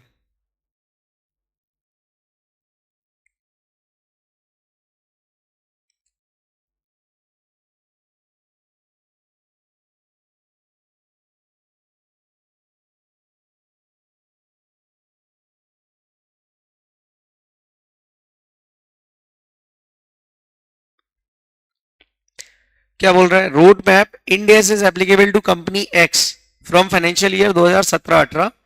कंपनी एक्स इज एनबीएफसी, ठीक है, is a subsidiary of company Y NBFC. Company X is non finance company जिसपे इंडेस एप्लीकेबल हो गया था, जो कि सब्सिडरी किसकी है? वाई की। Company Y is an unlisted company NBFC having net worth 400 crores. What will be the date of applicability of Ind AS for company X and company Y? If Ind AS applicability date for parent NBFC is different from the applicability date of corporate subsidiary, then how will the consolidated financial statement of the parent be prepared? क्या हो रहा है? पहले हौले हौले चलेंगे इस question में। देखो,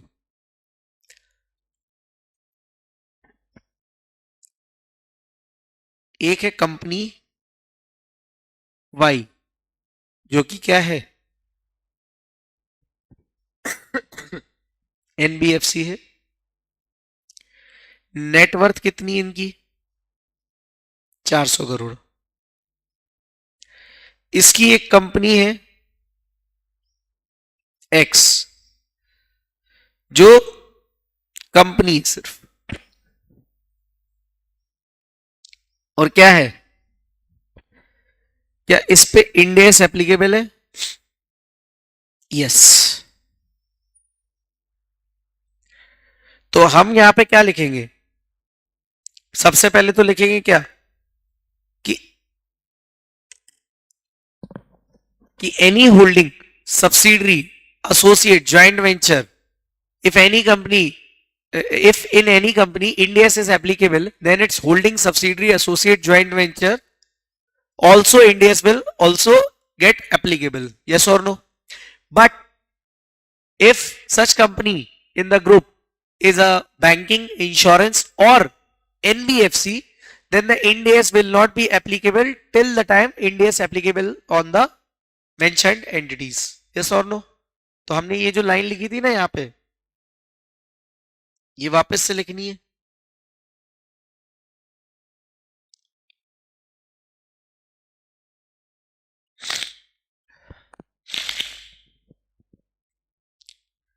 Holding subsidiary associate joint venture to follow Ind AS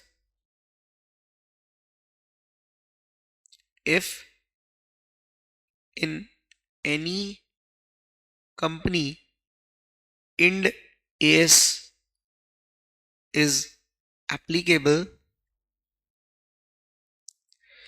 then its holding associate joint venture to also follow Ind AS. But any banking, insurance, NBFC will not follow it until Ind AS applicable to them. And Ind AS gets applicable on NBFCs under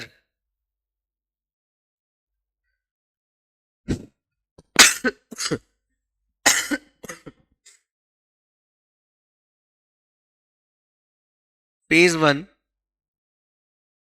from 1st April 2019। NBFC की बात हो रहा हो, है ना? Hence, in the given case, Ind AS will be applied to company Y from 1st April 2019, as it is holding company of company X, and company X on which Ind AS is applicable।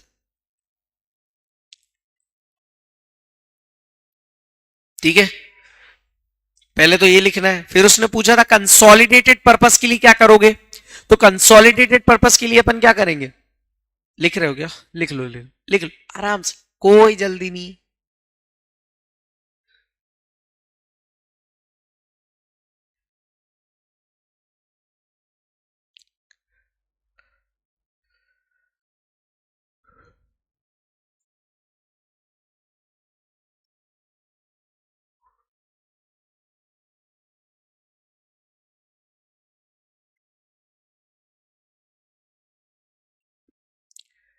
for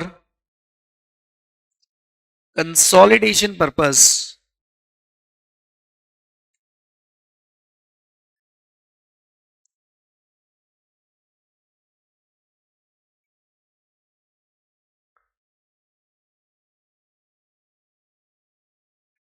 अच्छा इस पे कब से applicable हो रहा था company X पर from 1 April 2017 ये तो क्वेश्चन में गिवन था for consolidation purpose company Y will prepare its individual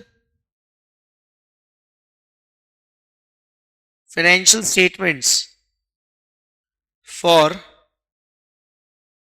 2000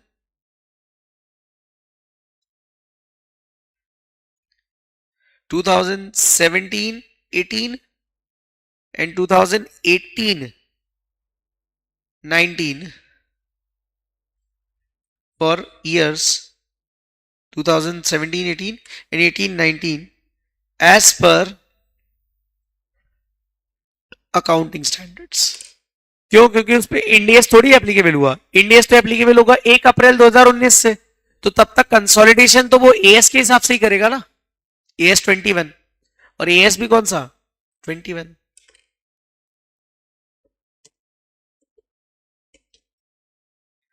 done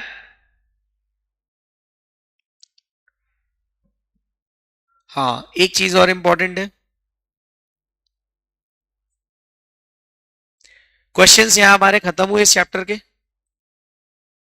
next is हमने इसमें चार्ट पे अगर अपन चले तो हमने बहुत सारी चीजें खत्म कर दी एंड दैट इज एक और चीज खत्म कर दी that is transition applicability relevant provision भी हमारे companies Indian accounting standard rules के खत्म हो गए ठीक है लेकिन इसके पहले एक चीज बची है applicability of Indians on mutual funds पर भी इंडियस एप्लीकेबल हो गया है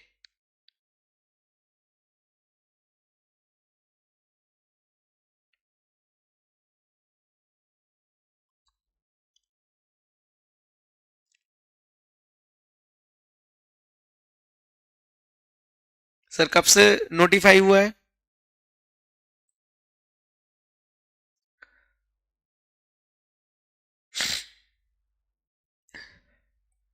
तो इंडियस पर एप्लीकेबिलिटी ऐसी आई है वो बोलते हैं ठीक है ना financial statements and accounts of mutual fund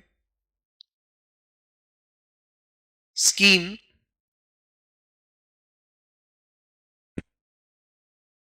will be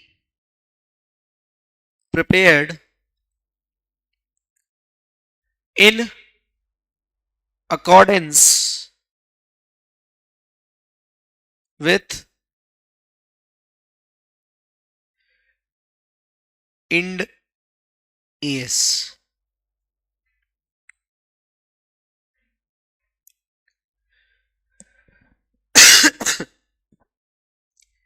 For this purpose, SEBI brings notifications and circulars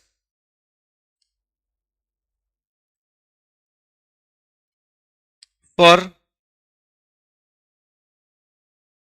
applicability.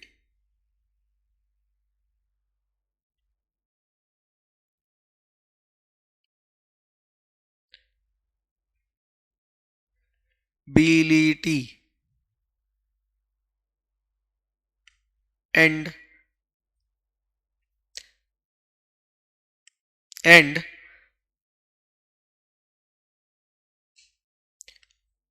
also suggest requirements for Ind AS applicability.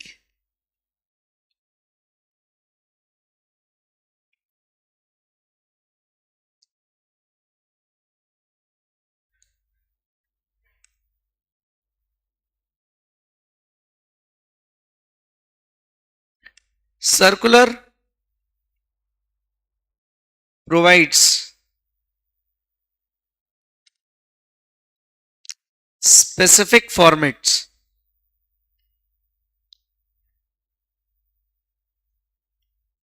for financial statements of mutual fund schemes for preparing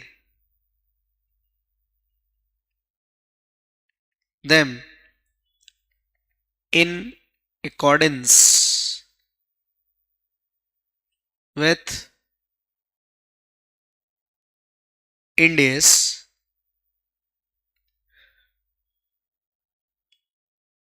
which becomes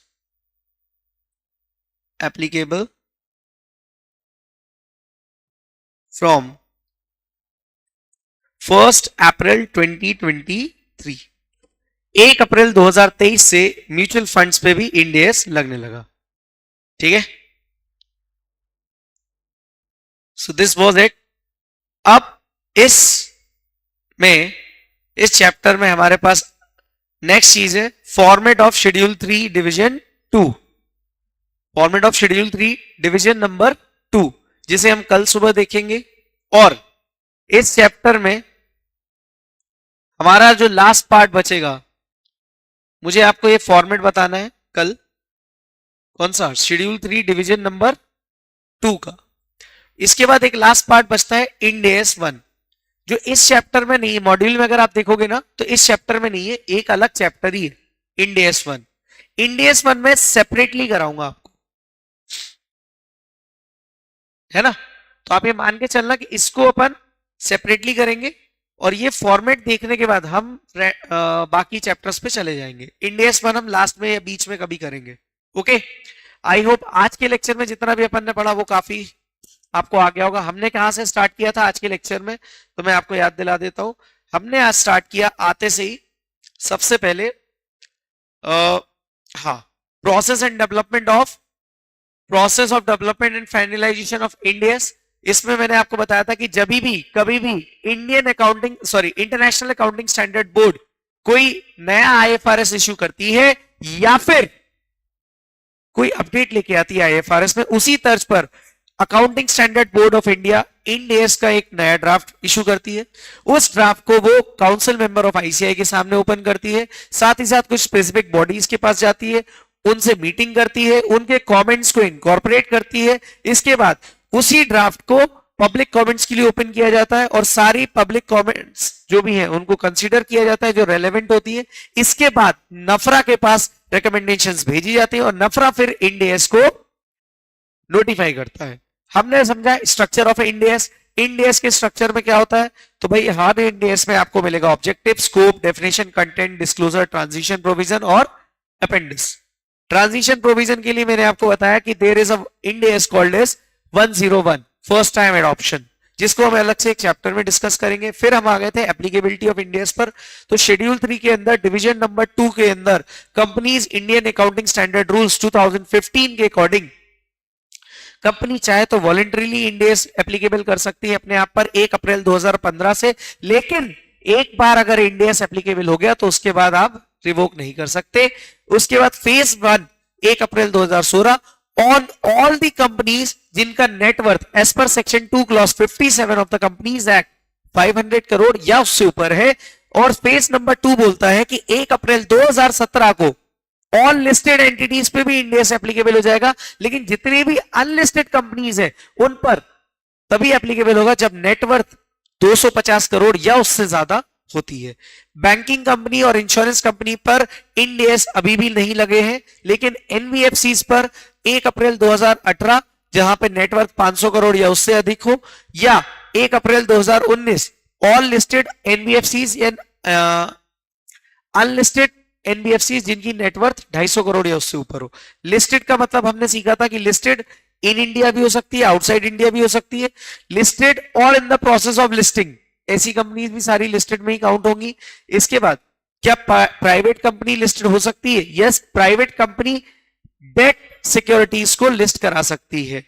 section 2 clause 57 के अंदर क्या क्या आ जाता है? तो paid up share capital reserve, sir सारे reserves जो free reserves है, इसके अलावा सिक्योरिटी प्रीमियम, पीएनएल और जितने भी लॉसेस और मिसलेनियस एक्सपेंसेस उनको हम लेस कर देंगे। Revaluation reserve, amalgamation, adjustment reserve, ये सारे के सारे नहीं आएंगे।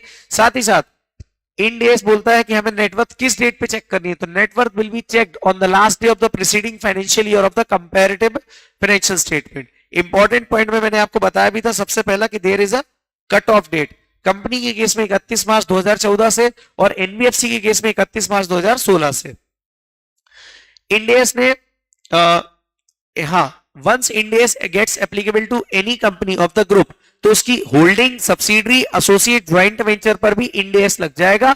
बट बैंकिंग, इंश्योरेंस और एनबीएफसी कंपनी अगर फैमिली मेंबर है तो उन पर इंड एस तब तक नहीं लगेगा जब तक एक्चुअली में इन सब पे इंड एस एप्लीकेबल नहीं होता है, क्योंकि अभी बैंकिंग और इंश्योरेंस और एनबीएफसी, सॉरी बैंकिंग इंश्योरेंस पे तो इंड एस लगता ही नहीं है और एनबीएफसी पे लेट लगा है। उसके बाद हमने सारे क्वेश्चंस कर लिए और लास्ट में ये जाते जाते हमने पढ़ा कि इंड एस का road map for mutual fund. तो म्यूचुअल फंड जितनी भी स्कीम्स वाली कंपनीज है, इनके लिए फाइनेंशियल स्टेटमेंट्स और अकाउंट्स को इंड एस के हिसाब से ही बनाना है। कब से बनाना है? 1 अप्रैल 2023 से। यस और नो? सो इसी के साथ आज की क्लास हम रोकते हैं। कल हम इसका फाइनेंशियल स्टेटमेंट्स का फॉर्मेट देखेंगे और फिर एक नए चैप्टर पर चले जाएंगे, और जो चैप्टर होगा शेयर बेस्ड पेमेंट्स। ओके, चलिए मिलते हैं अपन कल। बाय।